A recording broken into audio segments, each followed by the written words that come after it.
Que venimos acá esta noche, vamos a orar para entrar a nuestro estudio y preparar nuestro corazón. Vamos.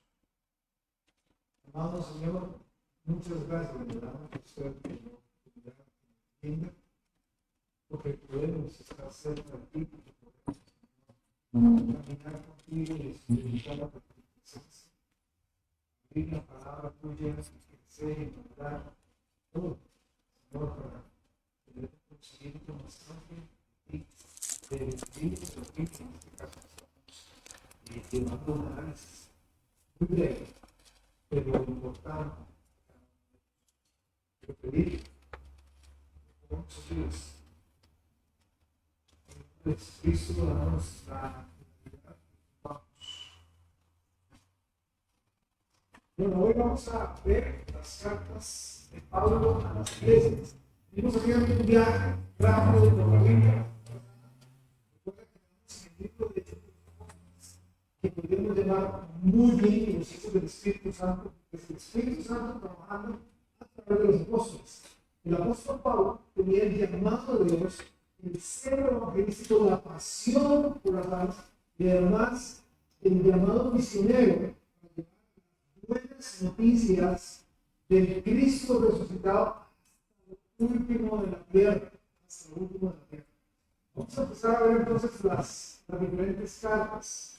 Que la primera de esas cartas es la carta a los romanos. Según nuestro orden, la Biblia, el Nuevo Testamento, empieza con Mateo, Marcos, Lucas, Juan, Hechos, y ahora vamos con la carta a los romanos. Roma era la capital y la ciudad más importante del Imperio Romano. Fue fundada en el año 700 a.C. Hay una historia que es una historia, es un mito, para aquello de Rómulo y Remo. No es así, Rómulo y Remo, el que se alimentaban de una loba. Igual como Zeus y toda esa gente, ¿verdad? Esos dioses no existieron, fueron reales. ¿Okay? En Romanos, capítulo 1, versículo 1, Pablo se nos presenta como su autor, el autor humano. Que recuerde que la Biblia es inspiración divina, la Biblia es Dios hablando al ser humano, hablando de nosotros, dejándonos la su revelación, lo que quiere. Entonces, Pablo, ahí en Romanos 1, se presenta como usado por Dios para transmitir la carta, para hacer llegar la carta a nosotros. Dice Romanos capítulo 1, verso 1. Romanos 1 dice, Pablo, siervo de Jesucristo, llamado a ser apóstol, apartado para el Evangelio de Dios. Lo interesante es esto. Pablo no escribió la carta. Pablo ya estaba muy... Se cree que él cuando... en algunas porciones dice... No me equivoco, es como los haces que él dice, mirad con cuán grandes letras sus escribe. Era literal. No era así como diciendo, te voy a meter énfasis, ponme atención, no, sino que él ya casi no veía. Entonces él tuvo que escribir grandote, ¿verdad? Ahora, él, según dicen los estudiosos, Pablo no pudo escribir ya esta carta. También recuerda que había sido azotado un montón de veces. Ya sus huesos estaban fracturados. Era muy difícil. Lo que Pablo hizo fue dictar la carta a un hombre que estuvo escribiéndola mientras escuchaba lo que Pablo decía. ¿Dónde vemos eso? En la misma carta a los Romanos. Romanos capítulo 16, versículo 22. Ahí vemos a Tercio, que fue el que transcribió las palabras de Pablo. Dice Romanos 16, 22. Yo, Tercio, que escribí la epístola, os saludo. Entonces, Pablo fue el autor, Pablo fue el que Dios usó para llevarnos romanos, pero Tercio fue el que escribió y nos llevó a probablemente se escribió en el año 56. Ya. Sí. 56 al 58 después de Cristo. Pablo escribió esta carta para proclamar la gloria del Señor, sí, y en este caso, esta es una carta con muy fuerte contenido doctrinal. Es una carta muy, pero muy rica en doctrina. Aquí encontramos la doctrina de la adopción, la doctrina de la justificación, la doctrina de la santificación, la doctrina de la predestinación. Ahí encontramos cualquier cantidad de doctrinas condensadas en 16 capítulos. Es una carta con un énfasis muy fuerte doctrinal. Además, también el propósito de Pablo era impartir ánimo. Tomamos en cuenta que las persecuciones eran muy fuertes, las persecuciones eran muy grandes. De hecho, hasta el mismo Apocalipsis tenía esa idea de transmitir apoyo a toda la gente que estaba siendo perseguida. Pablo tenía un amor especial por los romanos. Pablo, a pesar de ser un hombre de carácter muy fuerte, amaba a las almas, amaba a la gente. ¿De dónde lo puedo leer? Dice en Romanos capítulo 1, verso 7. Usted puede leer que a la gente en Éfeso, a la gente en Galacia, a la gente en Tesalónica, pero también aquí en Roma. Vea Romanos 1:7. Romanos 1:7 dice: a todos los que estáis en Roma, amados de Dios, llamados a ser santos, gracia y paz a vosotros, de Dios nuestro Padre y de Jesucristo. Como él no había visitado la iglesia, Pablo no había podido ir a Roma. Pablo no había tenido la posibilidad de llegar ahí. Entonces él envía una carta. Envía esta carta como a manera de presentación a ellos.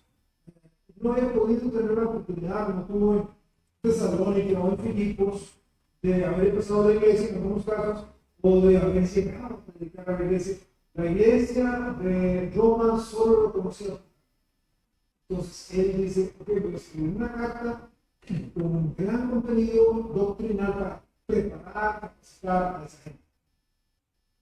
Yo estuve, de hecho, ahora, en el transcurso del día, en el ratito de días, a veces pensando en esto, la importancia que fue la correspondencia. Hoy tenemos herramientas, como vamos a pensar, ¿cuánto costó que Pablo escribiera esta carta y le llegara a la gente en Roma? O escribiera una carta y le llegara a la gente en Éfeso, o escribiera otra carta y le llegara a las iglesias de Galacia. ¿Cuánto tiempo?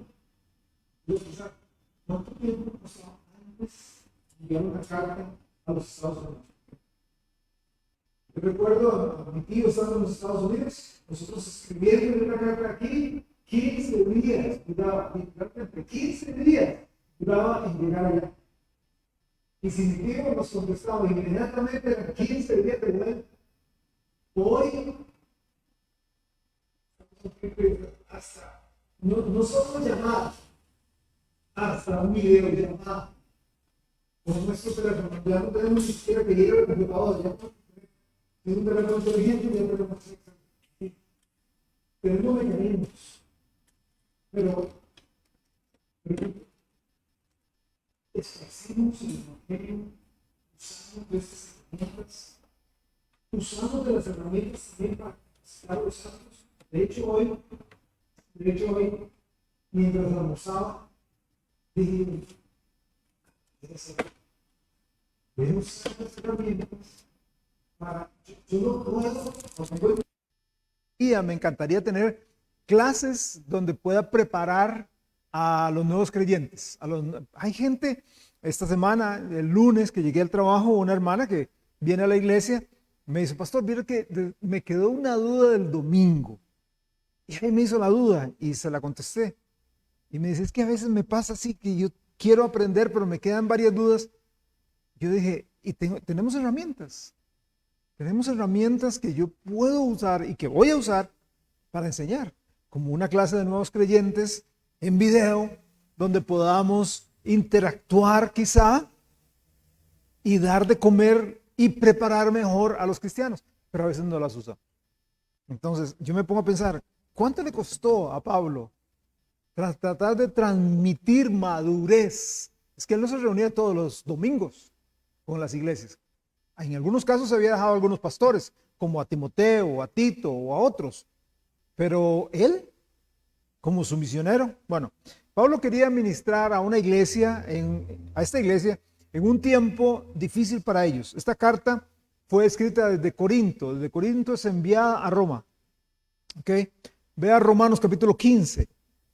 Antes del viaje a Jerusalén, él envía esta carta. Romanos capítulo 15, versículos 24 y 25. Ese era su deseo. Él quería ir a Roma. Deseaba ir a Roma. Dice Romanos 15, 24.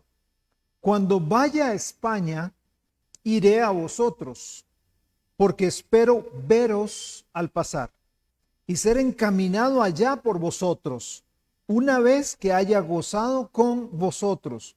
Mas ahora voy a Jerusalén para ministrar a los santos. Pablo quería ir a Roma, pero desafortunadamente no se logró. Él quería ir como misionero, él quería ir y compartir con los hermanos de la iglesia. Esto como tal no se logró. Sí fue a Roma, pero fue a Roma en calidad de prisionero. Porque ahí dice, yo voy para Jerusalén. Cuando él llega a Jerusalén, ¿qué sucede? Lo apresan. Lo ponen prisionero. Él apela, él dice, yo soy ciudadano romano, entonces yo apelo a César. O sea, un tribunal romano me tiene que juzgar. Ok, entonces vas a ir a Roma. Fue a Roma, sí, fue a Roma, pero no en calidad ya de misionero, de poder ir a la iglesia y predicar. No, ahora iba como prisionero. Entonces Dios le permitió ir, pero no como un misionero. Como dije, es principalmente una obra de doctrina. Y Romanos, la carta de los Romanos, podemos dividirla en 4 secciones. La primera sección, básicamente, Romanos así como que se centra, si ustedes, y como cuál sería como, sí, yo sé que es doctrinal, pero como cuál sería el tema predominante de Romanos, la justificación. La justificación es el tema predominante. En los versículos, desde el capítulo 1, versículo 18, hasta el capítulo 3 finales, se habla acerca de la necesidad de la justicia. Habla ahí constantemente de la justicia de Dios, la justicia del Señor, ¿verdad? La justicia de los hombres, a los hombres que con su injusticia dañan, afectan, cortan la justicia de Dios. Luego en el capítulo 3, versículo 21 hasta el capítulo 8, se nos habla propiamente de la justificación. Tenemos pasajes como el capítulo 5, versículo 1, ¿recuerdan? Justificados pues por la fe, tenemos paz para con Dios. Recuerde que la palabra justificación es una palabra legal. Es una palabra que dice que hace a la persona como si nunca hubiera pecado. Como si, o sea, somos pecadores, pero cuando Dios nos perdona y nos cubre con su sangre, es como si nunca hubiéramos pecado. Ahora, esa es la razón por la que siempre tratamos de instruir a una persona que va a dar un testimonio a que no ponga tanto énfasis en el pasado. Porque de repente la gente empieza a poner énfasis y dice, mire, yo recuerdo, Dios usó un instrumento para llevarme a los pies de Cristo. Ese instrumento fue un libro. Yo iba para Guanacaste, yo tenía la costumbre de irme a las playas de Guanacaste solo por mes y medio, 2 meses, cuando en aquel entonces las vacaciones eran de 3 meses. ¿Verdad? Cuando usted salía y tenía el chance y entraba el 5 o 6 de marzo, ya no es así. Pero eso es lo que yo hacía, pasaba Año Nuevo con mis papás, y el 2 o 3 de enero me montaba en el bus rumbo hacia Garza de Nicoya, Sámara y Punta Guiones y por todo aquel lado.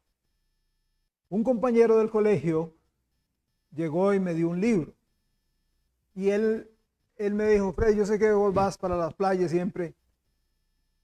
Si este Dios existe, me dijo así, si el Dios que se menciona en este libro existe, tenemos oportunidad.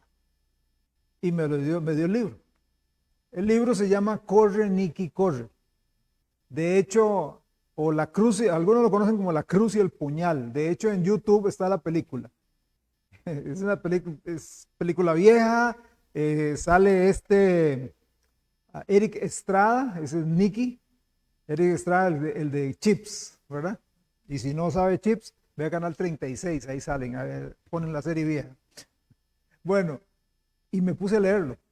5 horas de aquí a Nicoya y me lo devoré. No, 90% del libro, 80% del libro, era la vida de Nicky Cruz en las pandillas, etc. Y el resto fue la obra de conversión de Dios. Eso me impactó. Pero muchas veces yo voy a los testimonios hoy. Los testimonios hoy es: yo era drogadicto, yo era malo, yo mataba, yo estuve preso en San Lucas y estuve preso en y el Señor Jesús me salvó. O sea, la gloria del Señor es nada más, el Señor me salvó y dimos toda la historia de lo malo que fuimos, de los pecadores que fuimos. No. Si fue malo, si fue pecador, ¿sabe? Lo que hace esto muchas veces es que un muchacho que dice: yo nunca he matado a nadie, yo nunca he estado en la cárcel. Es más, lo más malo que he hecho es cuando jugaba Mortal Kombat y le cortaba la cabeza a alguien en el juego. Eso es lo más malo que yo he hecho. O sea, entonces dicen: ve, en cambio esa persona ese sí es pecador porque era pandillero y era esto y era aquello. En cambio yo no, es igual de pecador. Lo que pasa es que se ha maximizado esa otra cosa. Ese andar en el mundo se ha maximizado tanto que la persona dice: es que yo no he sido tan malo, no he sido tan pecador, yo he sido una persona de casa. Somos pecadores, todos somos pecadores. No son los pecados, es el pecado.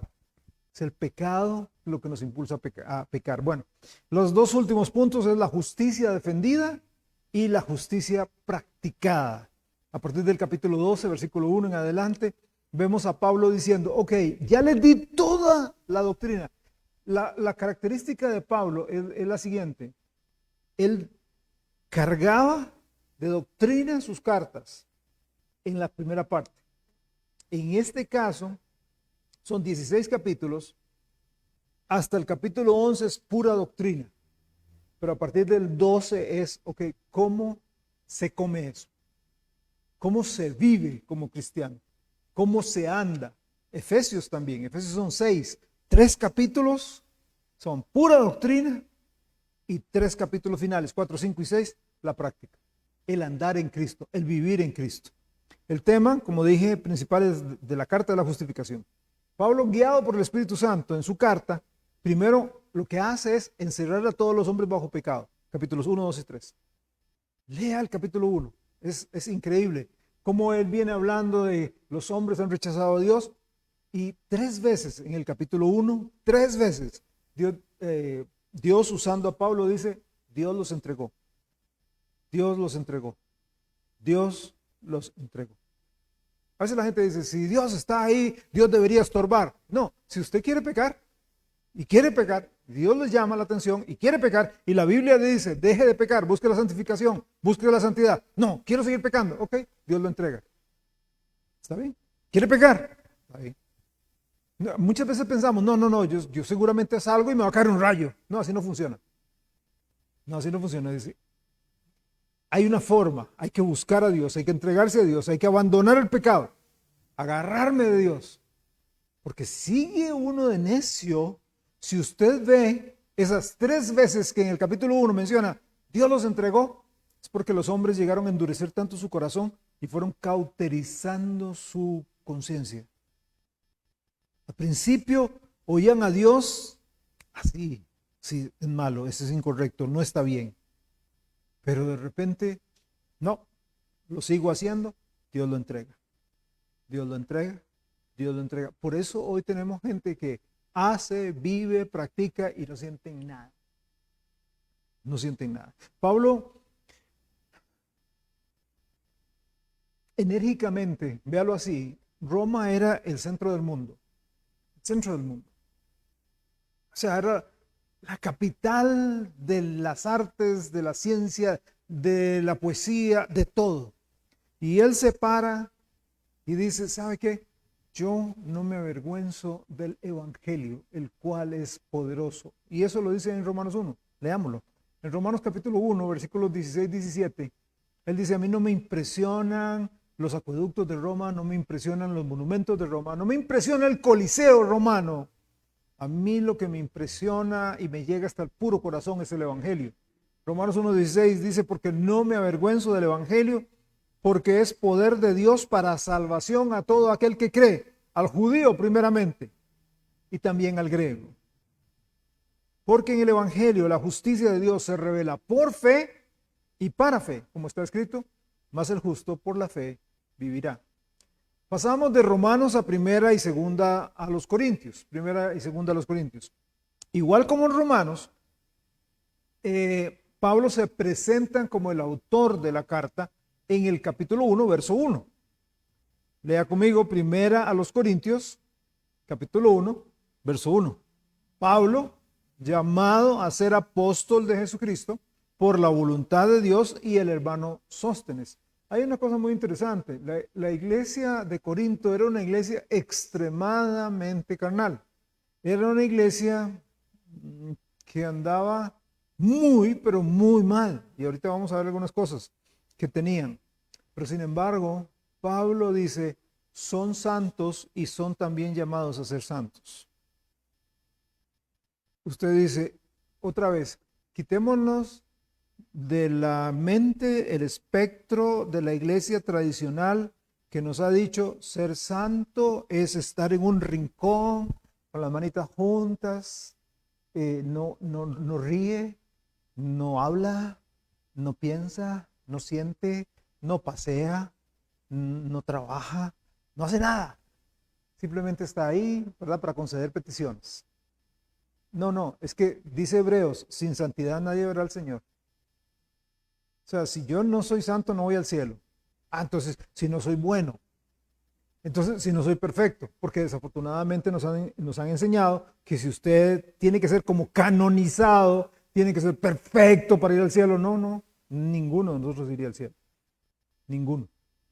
Ser santo es ser apartado, primero por Jesucristo. Por eso Hebreos dice, sin santidad nadie verá al Señor. Tenemos que tener a Jesucristo. En el momento en que Jesucristo entra en nuestra vida, somos santos para con Dios. Ya Dios no me ve a mí, el pecador que soy. Ve a Cristo. Esa es mi santificación posicional. Estoy en Cristo.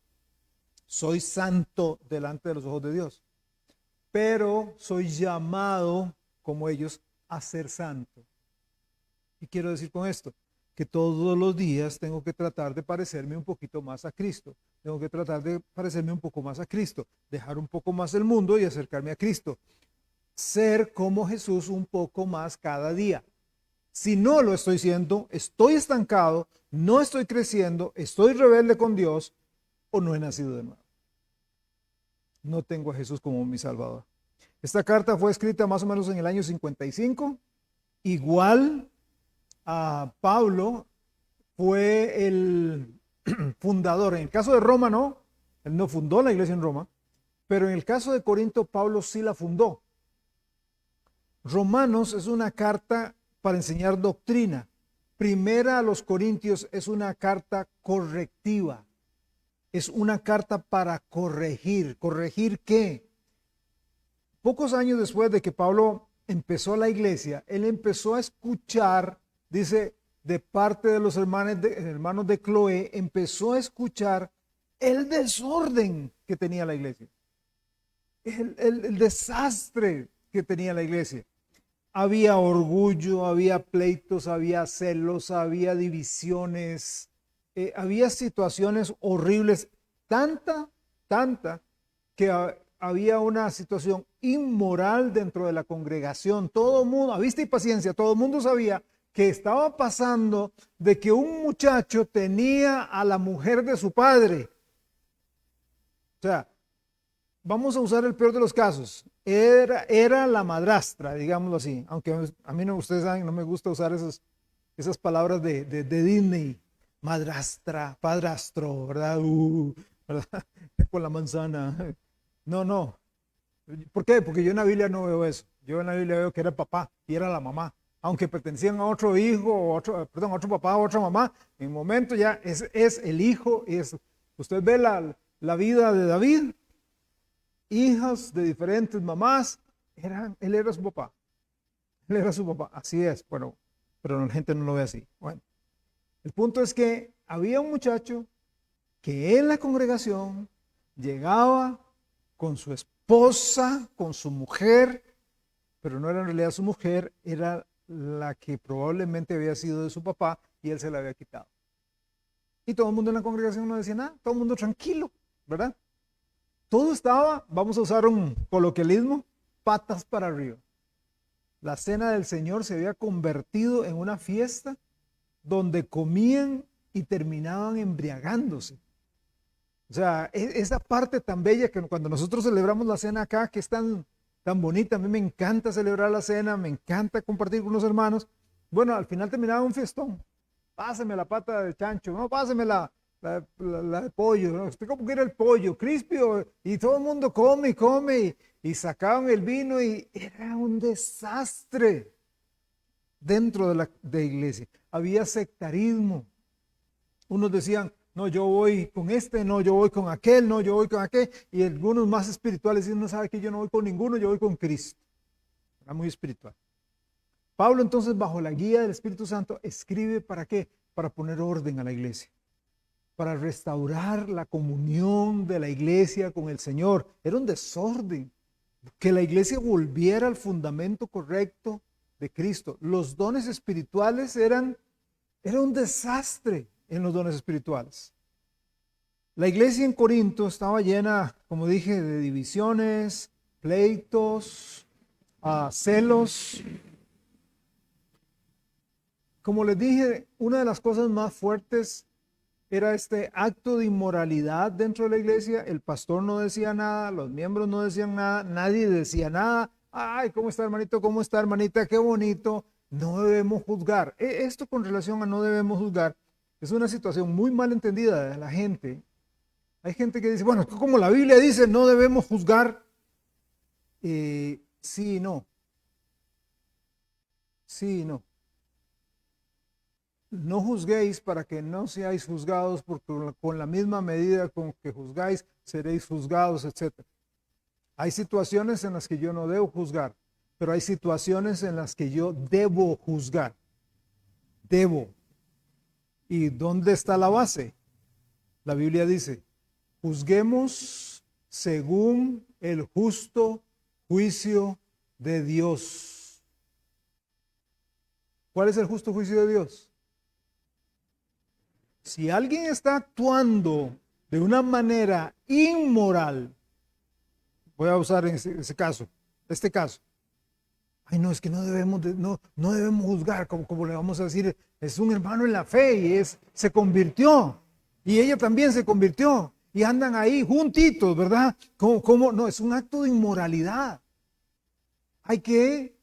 No, es que no hay que juzgar, porque no juzguéis para que, no, la Biblia dice que debemos juzgar según el justo juicio de Dios, no mi criterio personal, es que a mí me parece, no, la Biblia dice que eso está malo. ¿Y por qué está malo? Porque aquí está el capítulo y aquí está el versículo. La gente se estaba haciendo, hoy día entonces la gente, ¿qué es lo que hace? No, me lavo las manos, es que como no hay que juzgar, me echo para atrás. Primera de Corintios capítulo 5, versículos 1 y 2. Vea lo que Pablo dice. Primera de Corintios 5. De cierto se oye que hay entre vosotros fornicación, y tal fornicación, cual ni aún se nombra entre los gentiles. O sea, hay los que no conocen a Dios, incluso hasta no hacen eso. Y ustedes que son cristianos, lo permiten. Dice, tanto que alguno tiene la mujer de su padre, y vosotros estáis envanecidos. O sea, tienen la cabeza llena de neblina. Eso es lo que es la idea de envanecido.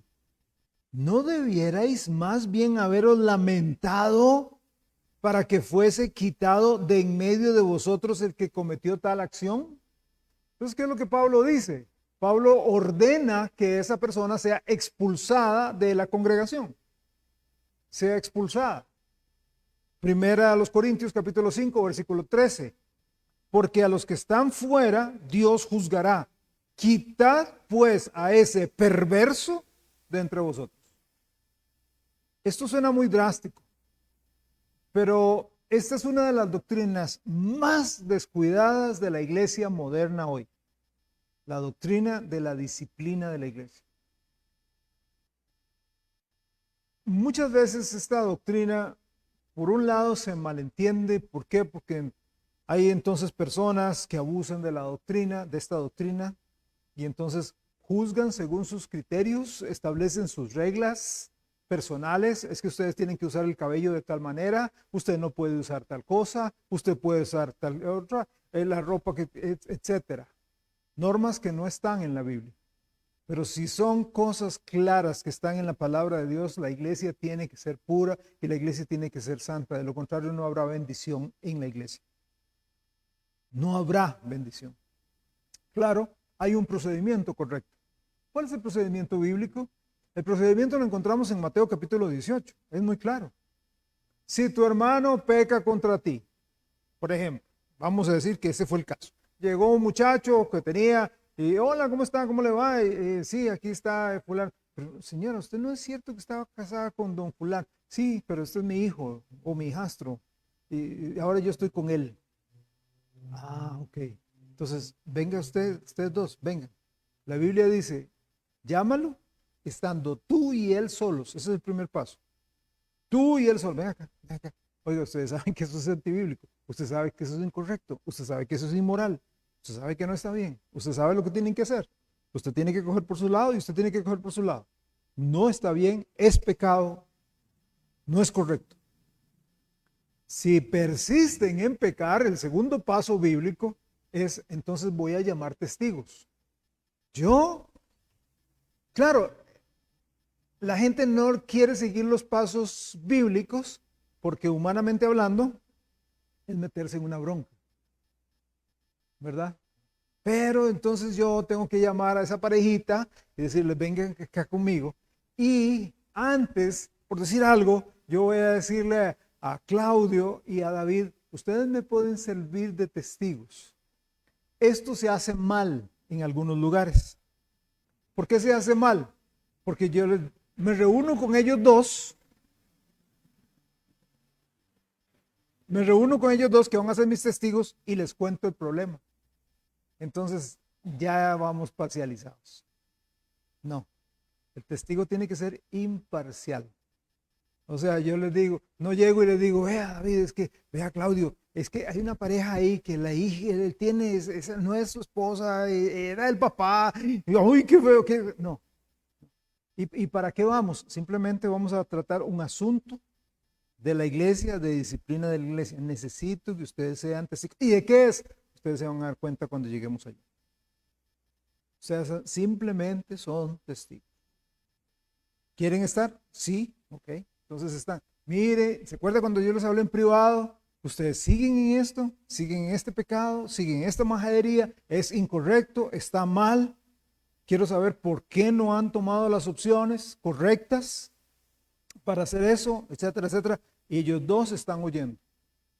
No hay abuso de autoridad, no hay abuso pastoral, no hay, ¿verdad? Bueno, en este caso porque soy el pastor, pero cualquier cristiano ese sería el proceso. Las personas siguieron. El tercer paso es el más drástico. Ve y dilo a la iglesia.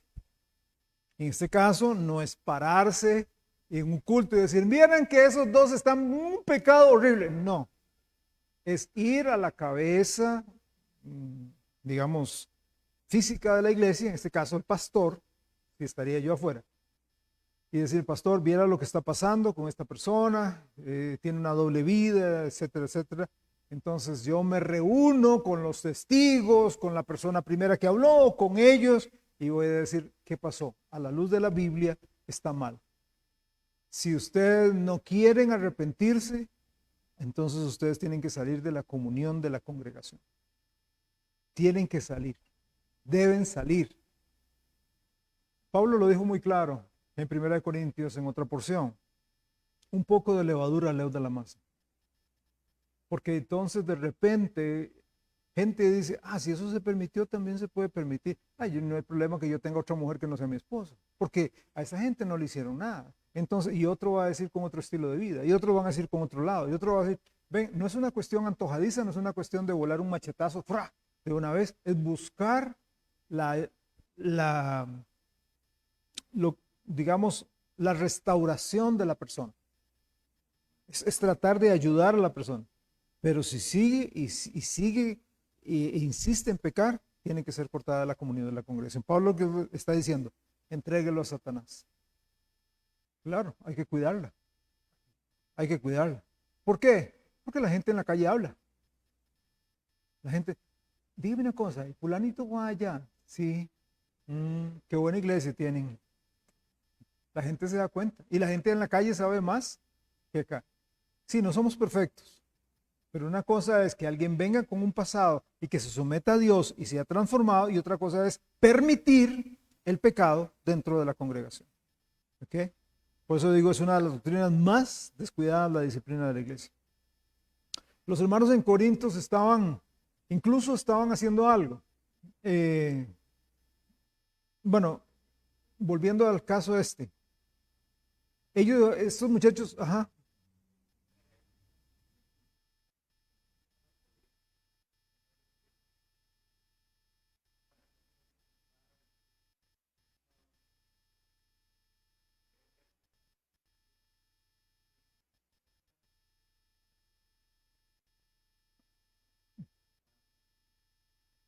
sacarlo de la comunión de la congregación. O sea, la persona no puede, o sea, otra vez, si la persona no quiso arreglar la situación, iba a eso. En el caso de este muchacho, ellos fueron expulsados de la congregación. De hecho, es tan drástico porque Pablo llega y agrega otra cosa ahí en 1 Corintios 5, dice, para que su cuerpo sea entregado a Satanás. O sea, porque ¿cómo es posible que una persona siendo creyente no tenga al Espíritu Santo que le diga, hey, es pecado? Entonces dice, ok, sos un impío, fuera de aquí. Un impío que no quiere arrepentirse. Ni siquiera un impío ok, yo simpatizo, pero por lo menos quisiera conocer un poco más. Pero no, yo tengo mi pecado. En el caso de este muchacho, él fue expulsado. Pero en 2 Corintios, nosotros leemos de que él se arrepintió, arregló y él volvió. Entonces sí, hizo lo correcto y la congregación lo acepta porque hizo lo correcto. O sea, se arrepintió. Pero en cuanto a la posición en ese caso, no, otra vez, voy a poner un ejemplo. Tenemos a Toñito y Toñita y son novios y metieron la pata. Tuvieron una relación sexual. Y Toñita y Toñito no son casados, son novios. Y Toñita quedó embarazada. Y Toñito y Toñita, uno era maestro de escuela dominical y otro miembro de alabanza. O sea, no es expulsarlo de la iglesia.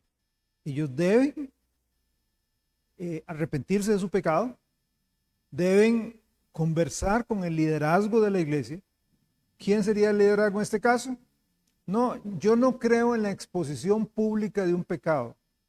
Yo he estado en congregaciones donde está todo el mundo, hasta las visitas, y una pobre pareja ahí, es que nos jalamos torta y qué vergüenza.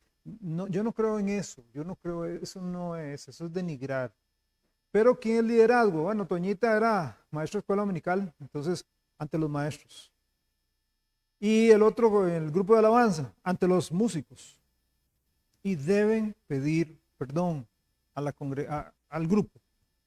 Deben, de verdad, hacerlo en arrepentimiento. Que si se arrepintieron o no, solo Dios sabe. Se debe ayudar, se debe sentar con ellos. ¿Ustedes qué? No es, no, ahora tienen que casarse. No. ¿Ustedes qué?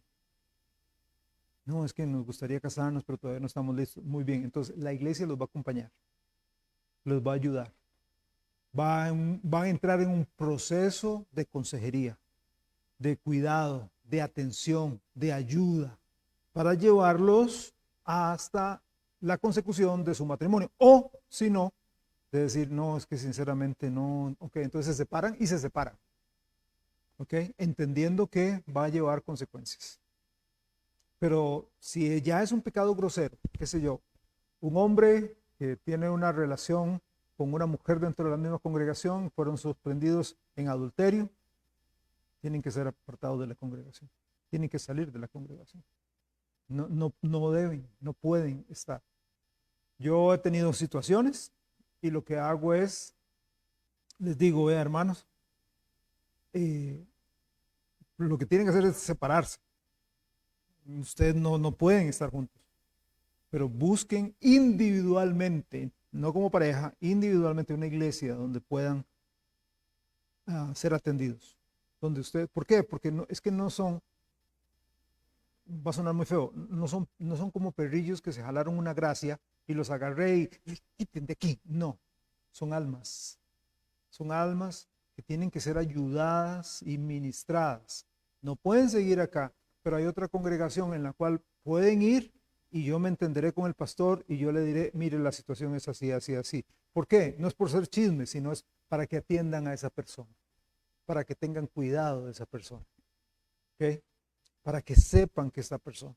Y así hay situaciones incluso hasta más delicadas que a veces pasan en las congregaciones, ¿verdad? Entonces, la posición correcta es, dependiendo del grado de ofensa hacia la congregación, debe tomarse algo tan drástico como este caso, ser expulsado de la congregación. Es más, esta situación en la iglesia de Corinto era tan horrible que entonces se hacían negocios, Entonces resulta que yo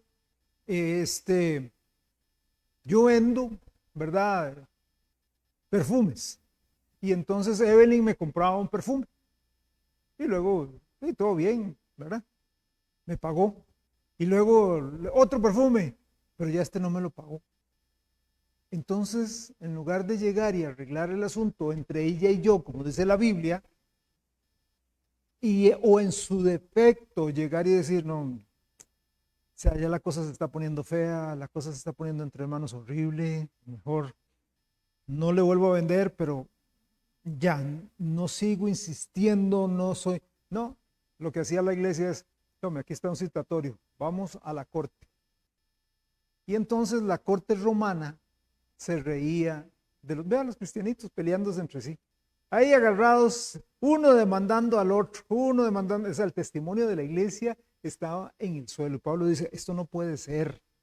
Pablo entonces enseña sobre el celibato, sobre el matrimonio, porque hasta eso era un desorden. Pablo enseña sobre lo sacrificado a los ídolos, que en ese entonces era muy serio. No es como ahora, hay algunas personas que se van hasta el extremo. Si yo no voy a ningún turno y me como ninguna carne porque es sacrificada a los ídolos, ¿verdad? Esas carnitas tan ricas que venden ahí con un palito, con un pincho, no, porque eso es sacrificado a los ídolos.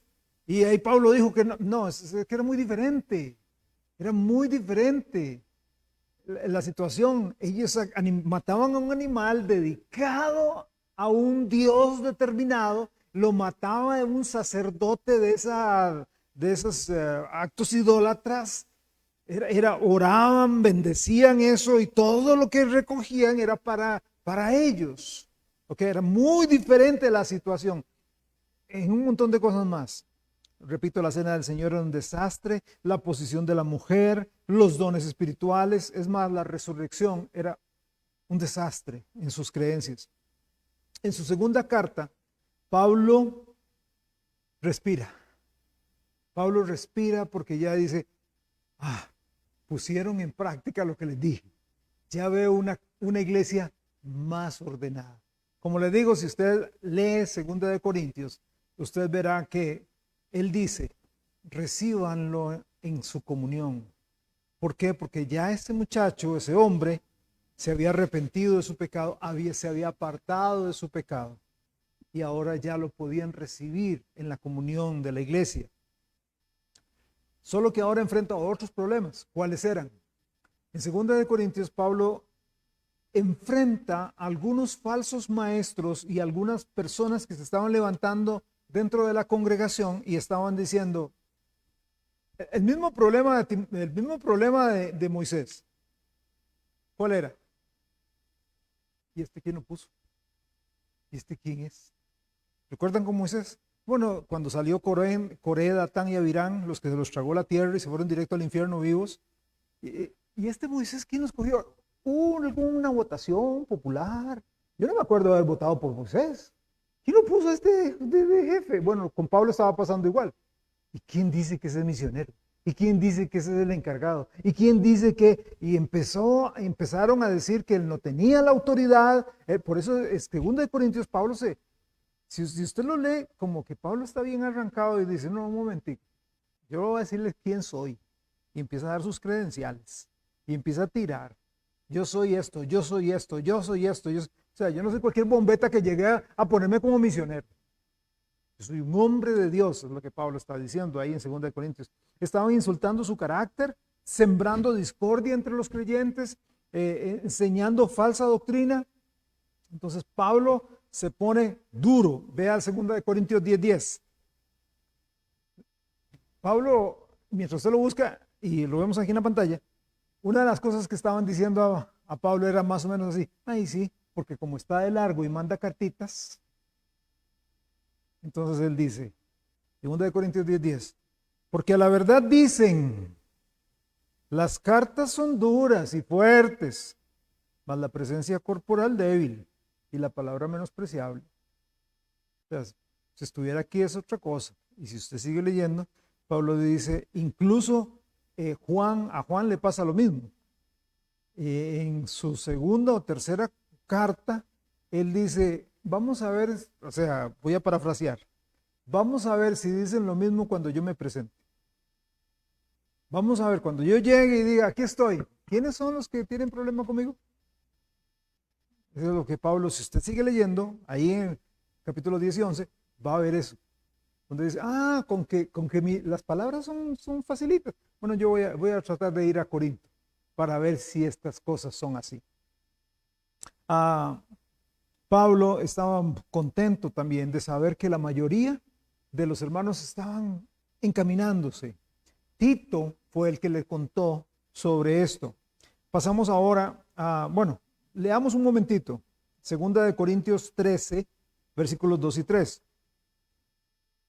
He dicho antes y ahora digo otra vez como si estuviera presente y ahora ausente lo escribo a los que antes pecaron y a todos los demás, que si voy otra vez no seré indulgente, pues buscáis una prueba de que habla Cristo en mí, el cual no es débil para con vosotros, sino que es poderoso en vosotros. Pablo entonces habla sobre eso.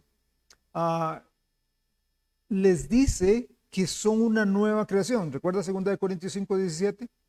De modo que si alguno está en Cristo, nueva criatura es, las cosas viejas pasaron, todas son hechas nuevas. Y el versículo 21, donde dice, al que no conoció pecado, ustedes son nueva criatura. ¿Por qué? Porque el que no conoció pecado se hizo pecado por ustedes. Por eso es que son nuevas criaturas. No es por lo bueno que sean, sino por Cristo que murió por ustedes. Pasamos a la iglesia de Gálatas. A la carta a los Gálatas. Galacia era una zona grande. A veces decimos, la iglesia en Galacia no era una iglesia. En Galacia había varias iglesias. Tenemos que quitarnos de la mente el concepto de iglesia de aquel entonces, porque inmediatamente se nos viene a esta mente. Una iglesia como la nuestra sería casi una mega iglesia en aquel entonces, salvo la de Jerusalén, que era enorme, pero las iglesias en ese entonces eran casitas, eran reunioncitas de 10, 12, 15 personas. Esa era la iglesia. Entonces Pablo dice aquí en Galacia que tengo esta iglesita y luego por allá tal vez a 2 kilómetros tengo otra iglesita y luego otra. Entonces Pablo escribe una carta que podríamos llamar circular, una carta que a todas esas iglesias en Galacia la iban a leer para ayudarlos a crecer. Probablemente esta carta se escribió en el año 49 después de Cristo, ¿Cuál fue el propósito? Las iglesias de Galacia estaban formadas por judíos y gentiles convertidos. El propósito de Pablo al escribir a estas iglesias era confirmarlas en la fe. ¿Por qué? Porque estaban entrando un grupo que Pablo denomina los judaizantes. Un grupo que empezó a decir más o menos así, era una crisis teológica donde estaban diciendo, mire, qué fantástico esto de Jesucristo. Qué lindo esto de entregarse a Jesús. Pero usted primero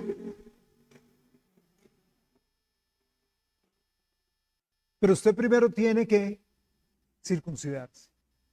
Usted primero tiene que guardar la ley. Entonces, si usted guarda la ley, qué perfecto, acepte a Cristo, entréguese a Cristo. Claro que sí, deposite su confianza en Cristo, pero usted tiene que circuncidarse. O sea, es la ley más Cristo, o Cristo más la ley. Pablo dice, no. Están equivocados, están muy equivocados. Conviértase al judaísmo primero y luego hágase cristiano. No tiene nada que ver. Entonces Pablo escribe para ellos. Es más, Pablo llega a ser tan drástico de llamar a cualquiera que enseña un evangelio diferente. ¿El evangelio qué son? Las buenas noticias de Cristo. Cristo vino a la tierra, murió y resucitó al tercer día. Pablo dice, cualquiera que enseña otro evangelio es maldito. Anatema. Lea conmigo Gálatas 1. Gálatas capítulo 1, versículos 8 al 10. Gálatas 1. Dice, mas si aún nosotros o un ángel del cielo os anunciare otro evangelio diferente del que os hemos anunciado, sea anatema. Como antes hemos dicho, también ahora lo repito, si alguno os predica diferente evangelio del que habéis recibido, sea anatema. 2 veces dice. Pues, ¿busco ahora el favor de los hombres o el de Dios? ¿O trato de agradar a los hombres? Pues si todavía agradara a los hombres, no sería siervo de Cristo. Pablo presenta sus credenciales a los Gálatas y les dice claramente que es la justicia que viene por Cristo la que vale y no las obras de la ley. Gálatas 2:21 dice, no desecho la gracia de Dios, pues si por la ley fuese la justicia, entonces por demás murió Cristo. O sea, si usted puede ser justificado por la ley, si usted se puede ir al cielo por guardar la ley, ¿es para qué vino Jesús? Ayer yo estaba leyendo en la noche un texto, no está en la pantalla, pero yo quiero que se lo busque. Lo encontramos en Gálatas 3. Gálatas 3. Y me encanta cómo Dios acomoda la Biblia tan bien. En Gálatas 3 dice el versículo 10. Porque todos los que dependen de las obras de la ley están bajo maldición. Porque escrito está, maldito todo aquel que no permaneciere en todas las cosas escritas en el libro de la ley para hacerlas. ¿Ve qué serio es esto? Hoy día tenemos un grupo de, algunos serán creyentes, otros no, que son judaizantes, son los cristianos mesiánicos, que tienen una mezcla de cristianismo y judaísmo. El bíblico está mal, los mismos, estos cristianos mesiánicos eran los mismos a los que Pablo les dice, mire, ustedes están bajo maldición porque ustedes hablan de la ley, de guardar la ley. No es que guardar la ley le haga a usted maldito, no. Lo que Pablo está diciendo es lo siguiente, lo que lo hace maldito a usted es infringir la ley. Otra vez, léalo conmigo. Porque todos los que dependen de las obras de la ley están bajo maldición. Pues escrito está, maldito todo aquel que, aquí está, no permanece en todas las cosas escritas en el libro de la ley para hacerlo. Lo que me trae mi maldición no es tratar de guardar la ley, es intentar guardar la ley y no hacerlo, y no poder hacerlo. ¿Quién puede guardar la ley? Nadie. Por eso lea el versículo 13, siempre ahí. Gálatas 3:13. Cristo nos redimió de la maldición de la ley. O sea, tratamos de guardar la ley y nos volvimos malditos. Entonces, Cristo nos libra, redime de la maldición de la ley, haciéndose maldición por nosotros, porque está escrito, maldito todo el que es colgado en un madero. Entonces, ok, yo soy maldito, no puedo cumplir la ley, yo no puedo cumplir los 10 mandamientos todos los días, las 24 horas del día, por todos los meses y por todos los años de mi existencia. Bueno, llevo 25 años cumpliéndola, pero no sé, se me cayó un martillo y dije, ay Señor, tomé el nombre de Dios en vano, quebré todos los 25 años que venía. O sea, no, así de serio es la observancia de la ley. Entonces la gente dice, yo no puedo, ¿quién puede guardar la ley? Cristo. Por eso Él murió por nosotros, por eso Él es el que llevó el castigo por nosotros, porque nosotros no podemos. Entonces esto de los judíos mesiánicos es demasiado necio, demasiado majadero, tratar de meter la cuestión de la ley con el cristianismo. Es más, Gálatas 5:1, vea lo que dice. Gálatas 5:1, estad pues firmes en ¿qué? La libertad, con que Cristo nos hizo libres. Y no estéis otra vez sujetos al yugo de la esclavitud. Y una cosa que a mí me da mucho miedo, miren que me da mucho miedo con esto de los judaizantes, con esto de los cristianos mesiánicos, es lo que dice Apocalipsis. 2 veces en Apocalipsis menciona que hay una maldición para los que se dicen ser judíos y no lo son. O sea, yo guardo, yo observo, yo lo mismo que hacen los judíos, yo lo hago, ¿verdad? Yo saludo Shalom, yo ya no digo Jesús, yo digo Yeshua, ¿verdad? Ya no llamo a Dios, ¿verdad? Ahora es el Altísimo, el Eterno, ¿verdad? Hay algún comentarista deportivo que dice, saludos del Eterno, ¿verdad? Eso es judío. Eso no es que está mal. Si usted en algún momento dice es que el Eterno, no hay ningún problema. Pero si usted dice, no, es que solamente así hay que llamarlo, porque Jehová es el nombre santo. Ningún judío pronuncia Jehová, ninguno. Ellos cuando escriben en español nunca escriben Dios, D-I-O-S. Siempre es la D, nada más. Punto. ¿Verdad? O el Señor. Pero Dios. Entonces qué lindo suena, qué refinado. Entonces yo adopto eso. Lo que estoy haciendo es jalando una maldición a mí, porque dicen otra vez, 2 veces ahí en Apocalipsis, los que se dicen ser judíos y no lo son. Nosotros somos cristianos. No somos judíos. El judío que se convierte deja de ser religiosamente judío. Sigue siendo nacionalmente judío, pero deja de ser religiosamente judío y se convierte en ¿qué? Cristiano. Pablo dijo que hay 3 grupos de personas. Está los gentiles, nosotros, los judíos, el pueblo de Dios, y la iglesia. Cuando recibimos a Cristo, ya es la iglesia. Y en el Antiguo Testamento no estaba la iglesia. En el Antiguo Testamento era solo judíos y gentiles. ¿Y por qué? Porque Israel falló en su cometido. Así de sencillo. Dios le dijo, usted tiene que ser luz a las naciones. ¿Y qué es lo que llega al punto en que el profeta le dice? Mire, la idea es que no es que ustedes se conviertan a ellos, es que ellos se conviertan a ustedes.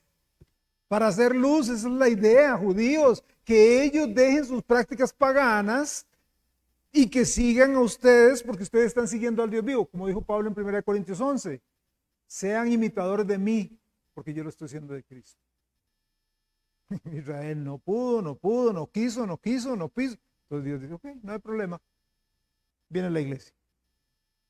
Viene la iglesia que va a ser sal, que va a ser luz acá en la tierra. Viene la iglesia que va a ser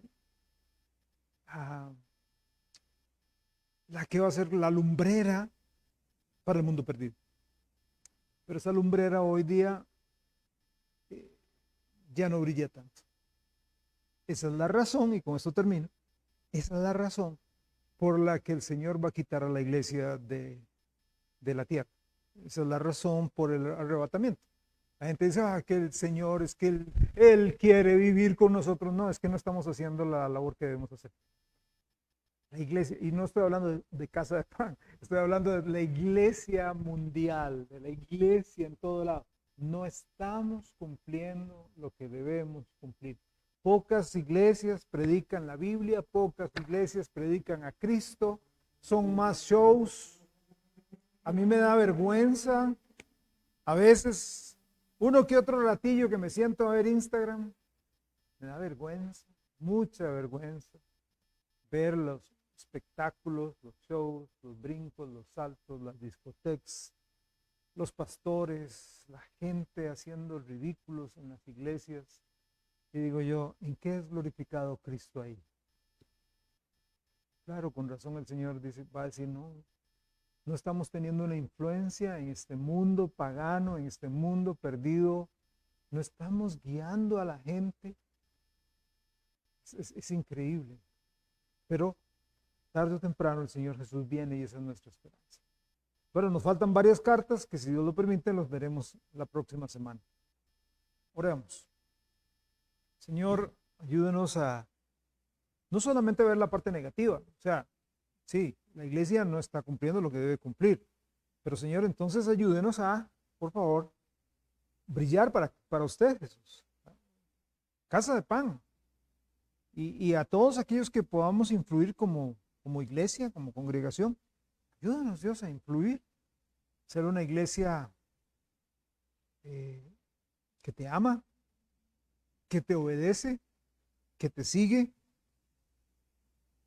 Claro, tenemos nuestras debilidades y fallamos a veces, pero Señor, usted sabe que queremos glorificarle, queremos honrarle, queremos hacer lo mejor para usted. Gracias por estas cartas de Pablo y lo que hemos visto. Te pido que nos edifiques. En nombre de Salvador de Jesús. Amén. Que el Señor les bendiga, que tengan una bonita noche. Podemos tomarnos un cafecito.